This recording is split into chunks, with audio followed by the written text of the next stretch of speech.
Tunggu dulu, sebelum nonton video lengkapnya, jangan lupa untuk subscribe ya dan klik link di bawah ini. Jangan lupa juga untuk klik tombol loncengnya. Oke? Terima kasih. Selamat menonton. Belajar tentu bisa dari mana saja. Kalau tadi kita sudah belajar dari para coach Impossible dan juga tokoh-tokoh inspiratif, kali ini kita bisa belajar dari orang-orang sekitar kita yang memiliki kisah yang unik hingga mengharukan dalam perjalanan hidupnya. Belajar bagaimana mereka bisa melewati berbagai hal sulit yang terjadi dalam hidup, yang mungkin dulu sangat pahit untuk dikatakan, tapi sekarang bisa menjadi sebuah kekuatan. Karena saya percaya setiap cerita membawa pelajaran berharga. Ketika teman kamu mengajak ke tempat karaoke itu dan diperkenalkan dengan si Om ya, sebutannya si Om ya. Kamu sudah tahu berarti sebenarnya sugar baby itu apa, konsekuensinya seperti apa? Iya, sudah tahu. Apa yang membuat kamu ingin mencoba? Ya karena kebutuhan itu, ya kebutuhannya mendesak ya, makanya aku coba gitu kan. Bunga sejak awal sudah ada di lingkungan seperti itu. Sudah ada di lingkungan pemandu karaoke dan plus-plus. Lebih besar risikonya untuk Bunga terjun menjadi sugar baby. Jadi ketika pertama kali itu menemani Om ini di karaoke, ada hanya satu orang atau ada beberapa? Ya awalnya sih beberapa, tapi ada menemuin satu. Nah dia yang bilang sama aku dan dia bilang ngomong, yaudah kamu berhenti buat nyanyi, saya ngidupin gitu. Nah itulah awalnya berlanjut sama dia dan saya juga merasa nyaman sama dia. Ya sekitar berapa tahun ya saya sama dia, itu sekitar dua tahunan lah berjalan sama dia. Semua kebutuhan saya dicukupi dengan dia, yaitu. Seperti apa? Perjanjian, apakah ada perjanjian kah? Atau ada kewajiban yang harus kamu lakukan? Seperti apa? Ya menemenin dia saat dia butuh ya aku harus ada gitu. Yang penting saya nurut dengan dia gitu. Apakah bertemu setiap hari atau seminggu sekali? Setiap sekali enggak. Paling kalau ada waktu-waktu dia renggang dengan keluarganya mungkin bertemu dengan saya. Waktu itu Sarah habis kuliah, dia pulang ke rumah, kemudian habis itu les. Nah, dalam perjalanannya itu diajak bertemu oleh Asifa. Sarah dan Asifa bertemu di stasiun Gondang Dia. Hafid nanti jemput, jadi seolah-olah kayak bertemu tidak sengaja, tapi ya memang sudah direncanakan. Suami saya mencoba menghubungi saya juga, tapi handphone sudah kondisinya mati.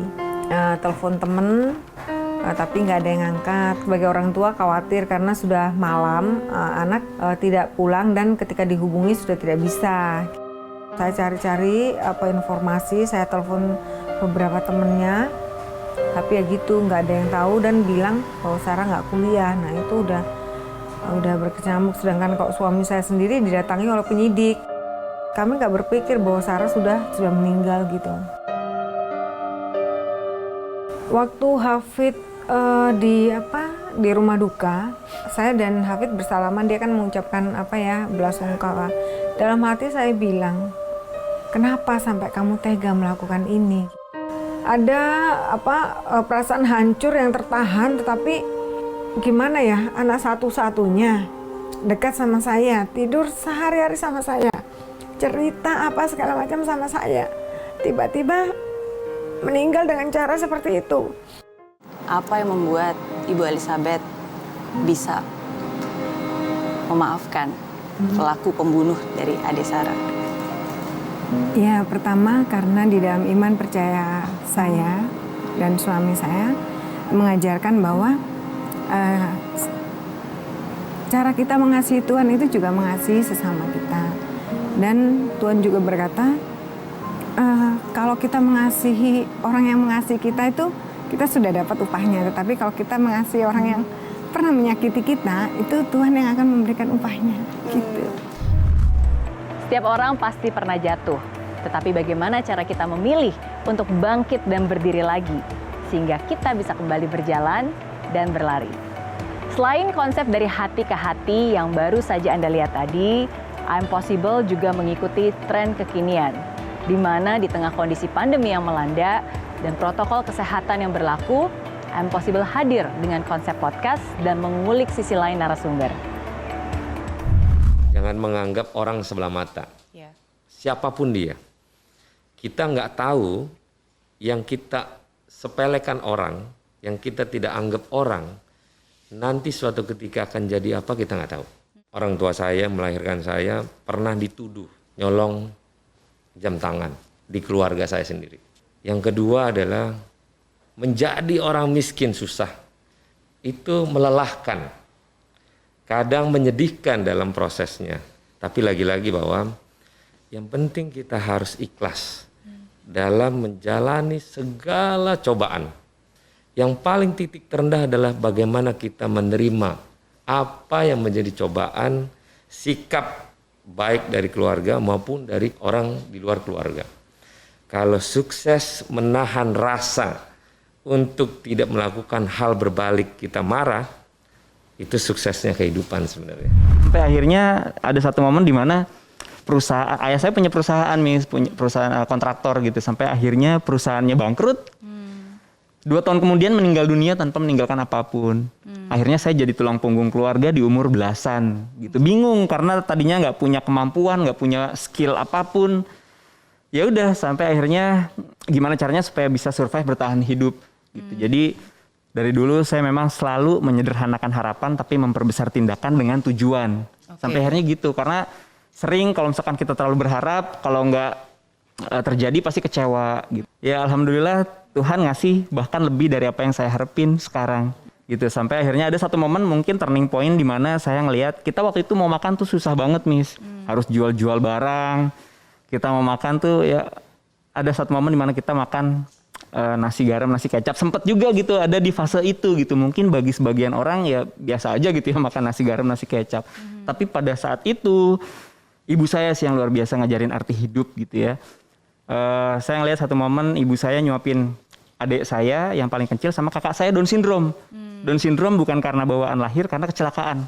Jadi lagi disuapin sama babysitter, gendongannya terlepas, kakak saya jatuh ke lantai bawah, kepala belakangnya hancur. Jadi nggak bertumbuh kembang seperti kita manusia pada umumnya. Jadi waktu zaman sekolah itu Miss, saya di sana ada pelajaran yang bilang kalau tempat tinggal saya atau daerah pesisir atau daerah lain itu adalah daerah, mohon maaf ya, daerah miskin dan daerah yang kotor seperti itu. Jadi memang sering aja kalau lagi sekolah anak kampung yang kayak gitu-gitu. Tapi sih sebenarnya nggak pernah saya anggap itu sebagai satu hal yang serius. Tapi justru kayak saya nulis di buku diary, yang anak SMP punya diary gitu.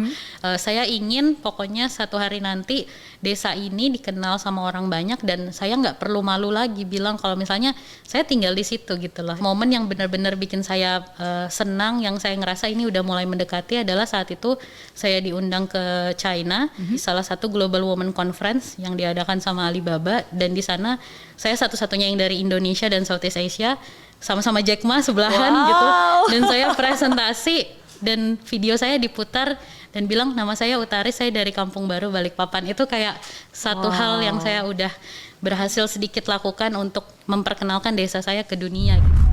Tidak pernah ada kata terlambat untuk mencoba lagi, tidak pernah ada kata terlambat untuk memperbaiki diri.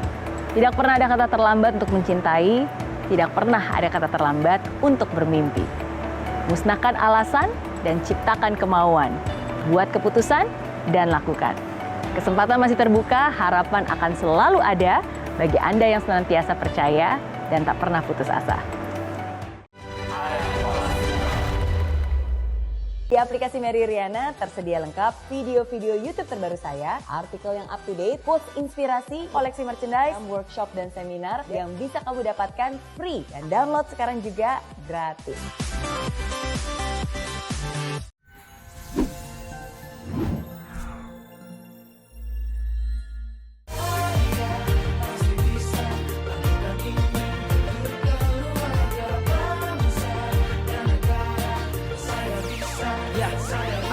Laksana bumi tanpa hujan, hidup tanpa tujuan. lingkungan kering dan mati tanpa hijaunya tumbuhan. Demikian kala mimpi tak kunjung terjadi.